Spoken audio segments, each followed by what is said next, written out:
রোহিঙ্গা নিয়ে রাজনীতি। সময়টা 2017 সালের 25 আগস্ট। গোটা বিশ্ব মিয়ানমারের রাখাইন রাজ্যে প্রত্যক্ষ করে এক ভয়াবহ মানবিক বিপর্যয়। আগুনে পুড়ে এবং রক্তাক্ত হামলার শিকার হয়েও বেঁচে থাকা লাখ লাখ রোহিঙ্গা রাখাইন রাজ্য থেকে পালিয়ে বাংলাদেশ সীমান্তে প্রবেশ করে।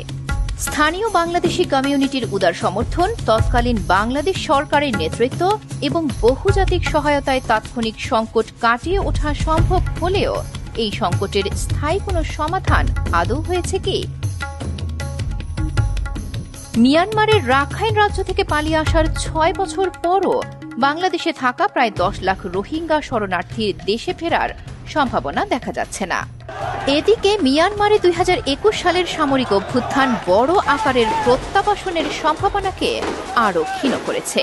এক সময়ের প্রভাবশালী Arakan Rohingya salvation army ARSA এবং রোহিঙ্গা সলিডারিটি অর্গানাইজেশন RSO এর মতো গোষ্ঠীগুলোর মধ্যে লড়াইয়ে বেশ কিছু সংখ্যক শরণার্থী নিহত হয়েছে।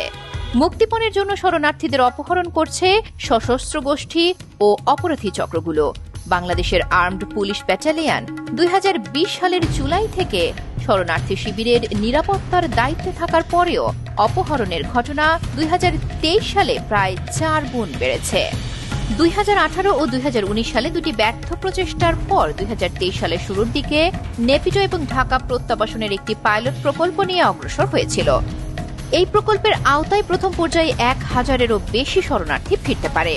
যদিও মধ্যস্থতাকারী ভূমিকায় থাকা চীনের পাশাপাশি দুই পক্ষ নেপিডো এবং ঢাকা বিভিন্ন কারণে এই নিয়ে অগ্রগতি সাধনে আগ্রহী।